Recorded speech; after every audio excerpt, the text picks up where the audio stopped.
Tonight's Feel Good Moment features a daughter of the soil making her mark in academia abroad. Dr. Rhonda McEwen will be the University of Toronto's 14th President and Vice Chancellor in its 186-year history. Dr. McEwen begins her tenure on July 1, 2022.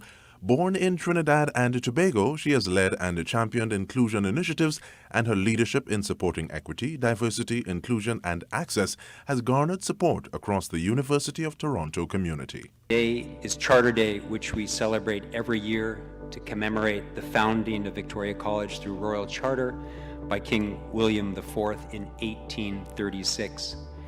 Dr. McEwen, on this Charter Day, I offer you a Victoria birthday wish that throughout your time in leading our cherished university, you are always sustained and strengthened by the imagination, verve, and intellectual curiosity and rigor that Victoria University students offer our world, and that we, in turn, may be sustained by these same qualities in your person and your leadership.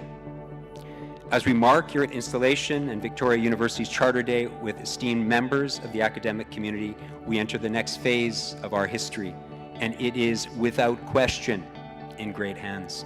Good evening, distinguished guests, members of my academic communities, well-wishers, friends, and my family. My heart is so full of gratitude that you're all here today. And as I officially embark on this journey, you're with me. It is true that I've been in the role for a little more than 3 months.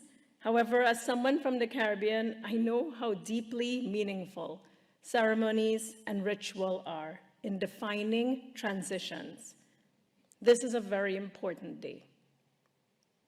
I was supported by those who have walked this path before me to put on these robes tonight, and I want to give special thanks to Chancellor Emerita Wendy Cecil and President Emeritus Paul Gooch for your instant kinship and kindness. I am genuinely grateful. As I walked with this esteemed processional and platform party, who now literally have my back, I was reminded about the power of these revered rituals and to take heart the oath that I swore, that the character and influence of this institution is largely in my keeping, and that above all others, graduates and the community at large will look to me for the maintenance of this university's principles and the promotion of its purposes. I take this oath with humility, care, and with confidence. These regalia also serve to remind us not only of enduring traditions of learning, but also about the transformative effect on the wearer of the robes and on the audience. In some ways, it reminds me of my beloved carnival traditions in my native Trinidad and Tobago. Trinidad Carnival began as Canboulay in the late 18th century. Victoria University received its charter in the early 19th century, a complicated and fascinating interweaving of timelines. In donning the costumes and masks of Carnival, the community comes together to perform a transformation and to reconnect with our shared and historical desire to produce something of our own. Something magical, said Principal Hiran Kim Craig. For a period of time during Carnival, it feels like barriers are broken, perhaps through the powers of wearing a costume, and we intuit that the world's possibilities are at our fingertips. What in normal times feels fantastical during Carnival is real and alive. In theatrical terms, there is a suspension of disbelief in all who participate. In psychological terms, there's often a breakthrough, a re-understanding of something deep within. Today, I have that same feeling, that no barrier is too high, no possibility unexplored, that this call to serve fulfills a purpose deep inside me. Today, I hope that you share my feeling that together, anything is possible. I left a thriving career as a business consultant to return to academia 16 years ago. Among other things, I wanted to fully live my enduring belief in the power and the promise of learning and discovery, my passion for higher education and for research. During their time here, I hope our students can harness a belief that things that may seem really out there are within your reach. And it is our goal to provide an environment that supports this reach. For me, that is what I'm celebrating today. Perhaps without a carnival headdress, this will have to do. But I'm deeply, deeply honored to be wearing these robes and to have the privilege of calling you my colleagues and friends on this journey. Central to the reverence that we bestow on academic transitions since the Middle Ages is a promise that knowledge is passed on through generations, from parent to child, from tradesperson to apprentice, from teacher to learner, and learners who can then pass on their knowledge to everyone else. I'm grateful for and acknowledge the work of my predecessors at Victoria University for passing on such an incredible legacy for me to continue. In particular, I'd like to thank President Robbins and everyone who worked on the student-centered strategic framework for Victoria University. It was launched in 2021 and provides us with an abundance of opportunities to shape our future that is anchored in the framework's 4 key pillars. The first pillar is belonging, meaning we will build and foster a strong and inclusive community. The second pillar, encountering, means that we will sustain an inspiring sense of place on this beautiful campus. The third pillar is exploring, meaning we will continue to have and create outstanding academic offerings for you, our students. And the fourth pillar is transforming. We will further develop signature learning experiences for everyone. Yes, for our students, but also for our staff, our faculty, and our librarians. Almost from my first day at VicU, I was asked to describe my vision for the university, and I'm going to look at Gervin here. You were right. They would ask. The etymology of the word vision in the 13th century meant something to be seen in the imagination. Say it again, something to be seen in the imagination. And it comes from the Latin visu, meaning sight, and videre, meaning to see. Within the strategic framework, Victoria University has a well-articulated vision to continue to evolve as an outstanding place for students to pursue undergraduate studies in arts and science and graduate studies in theology. My role as president and vice chancellor is to really see, to really discover what has made VicU such a special place for nearly 200 years, but also to see and anticipate opportunities and challenges ahead.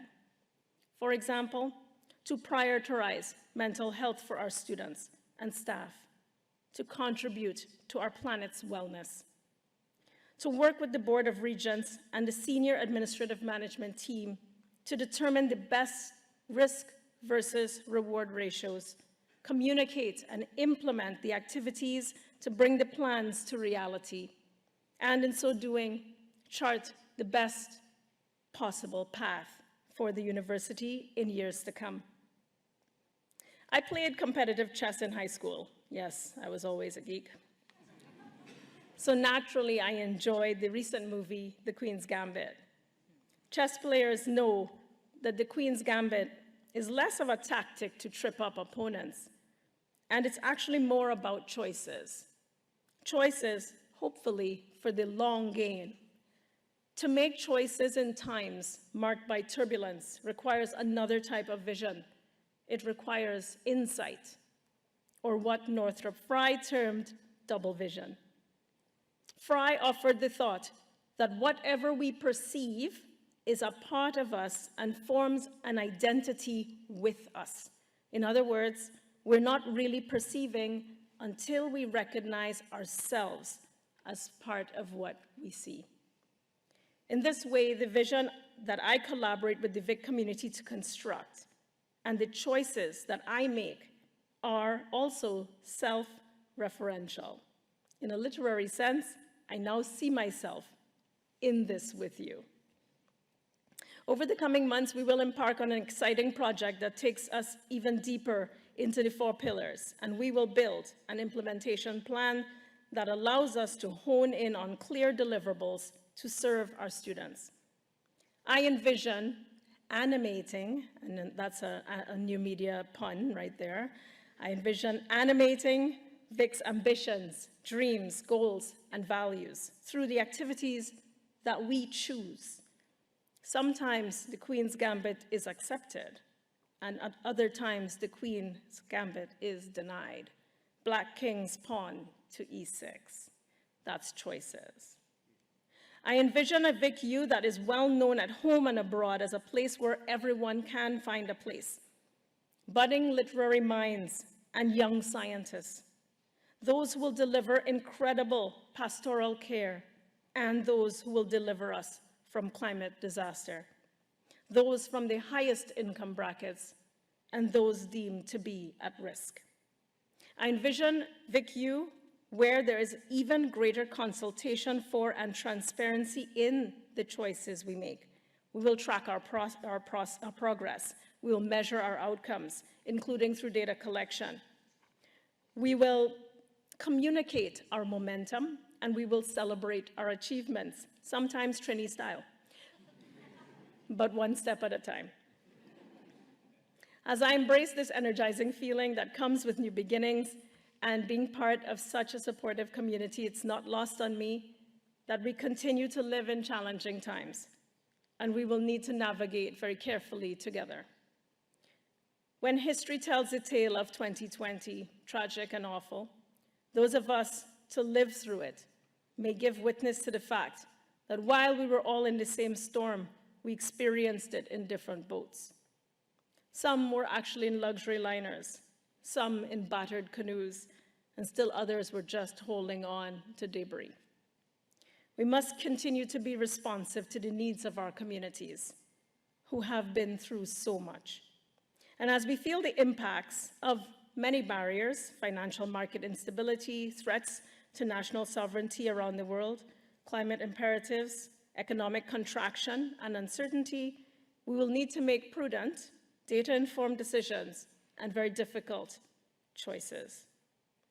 But we will aspire, and we will achieve.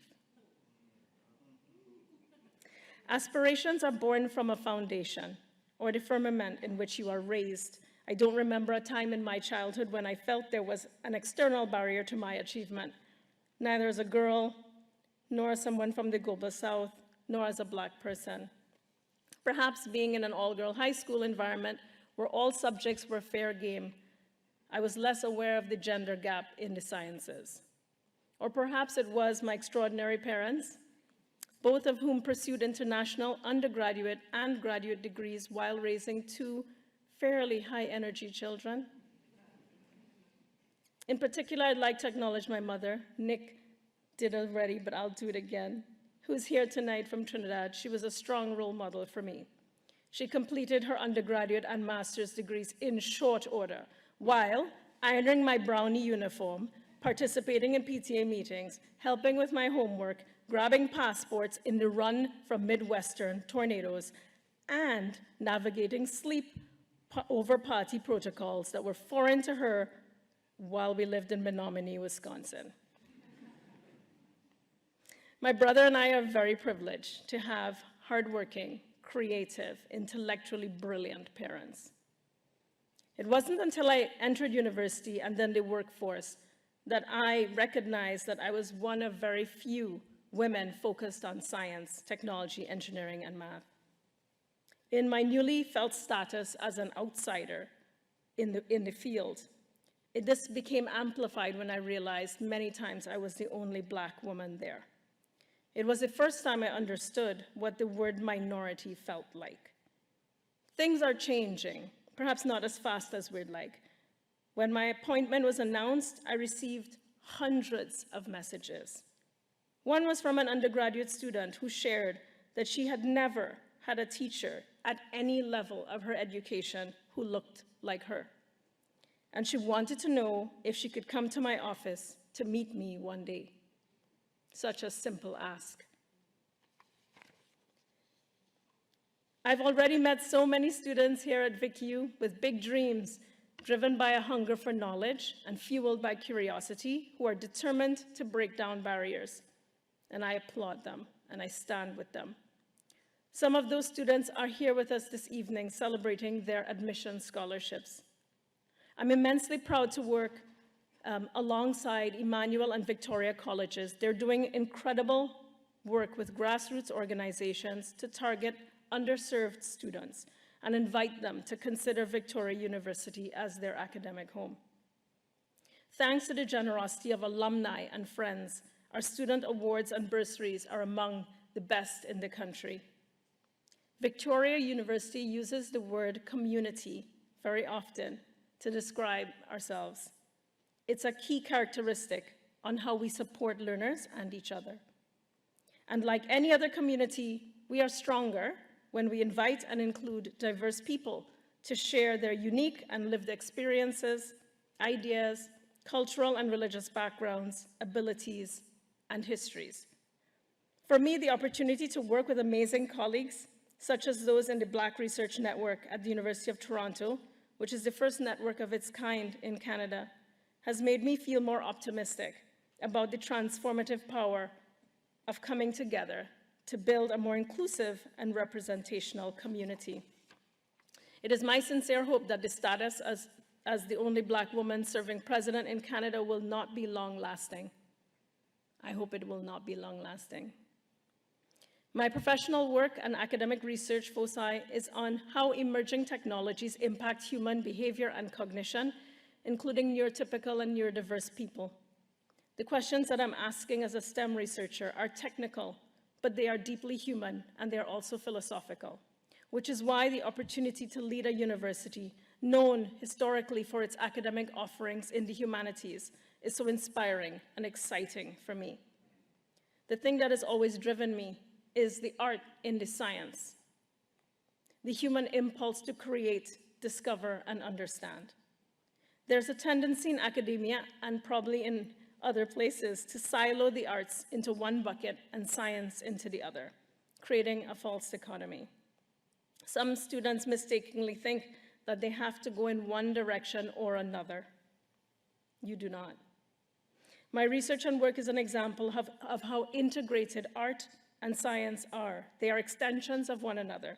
Studying the great poets and philosophers can shape our approach to technology and our future. Even Northrop Frye talked about cyborgs. I'm very excited that I will be opening an emerging technology and the arts research lab on our campus here. I believe our academic focus on liberal arts will propel the work in interesting directions. There are so many people to thank as I wrap. I spoke about my village in the video earlier, and today my village feels like an entire nation. My parents, I mentioned their names. I want to call their names, Erlene and Ronald Benjamin. I've had many professional mentors along the way, one of whom spoke in the video. My academic mentors, again, who spoke in the video, but there are many on this stage here tonight as well and in the audience. My academic and administrative collaborators throughout U of T, and in particular at the University of Toronto, Mississauga. The Vic University community who welcomed me warmly, thank you. The Board of Regents for choosing me. All of the staff, and I have to say, this maybe for a second felt like the biggest wedding I ever put on. The staff here worked like nobody's business for weeks, for months on this wonderful event. And I want to call out a name, and I know she's gonna get mad with me later, but I love her so much. Her name is Yvette Ali, and she's our registrar.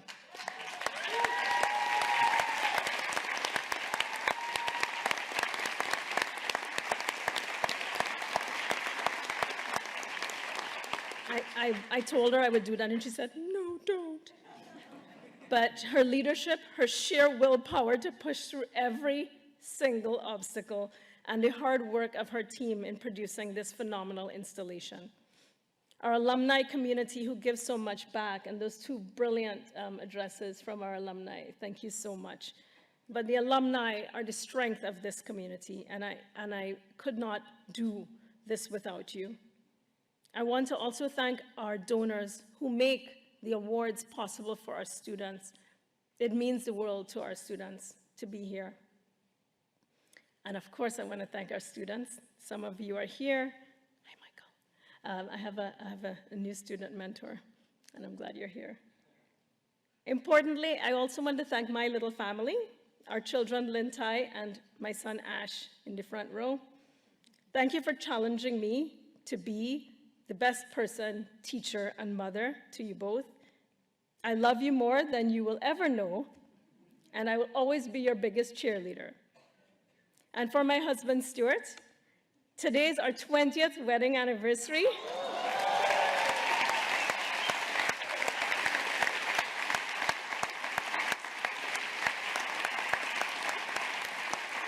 So I was thinking, happy anniversary, and look at the party I threw for us. I stand here today because of the spaces and the life we create together. You're the best person in my world, and I'm so grateful that you're walking alongside me on this amazing journey, all the feels and all the love. Now is the fun part. The celebration doesn't really happen until we honor our incredible students, and many of them are here with us today. Historically, Charter Day provided an opportunity to celebrate scholarship winners from across Victoria University as a way to highlight student achievement, but also thank the members of our Vic community, including our donors who make the scholarships and bursaries possible. The commitment to making an educational experience at Victoria University accessible to all who seek it is entrenched in our culture, and we continue this important mission. Joining us this evening are students who are in their first year of study who received admission scholarships when they were accepted to Victoria College. These incredibly talented students excelled in high school and extracurricular activities and volunteered in their communities.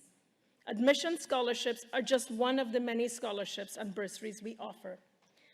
And thanks to the generosity of our alumni and friends who've made it possible to offer one of these awards and the best bursaries in the country. Please join me in offering a very big congratulations to our students. Students, please stand so we can applaud your achievements.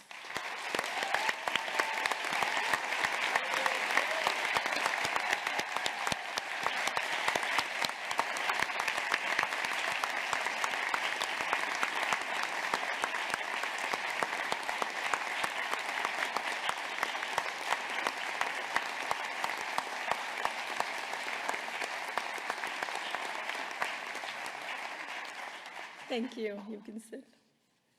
And thank you and good night. And again, I look forward to seeing some of you in the reception, but thank you for being here.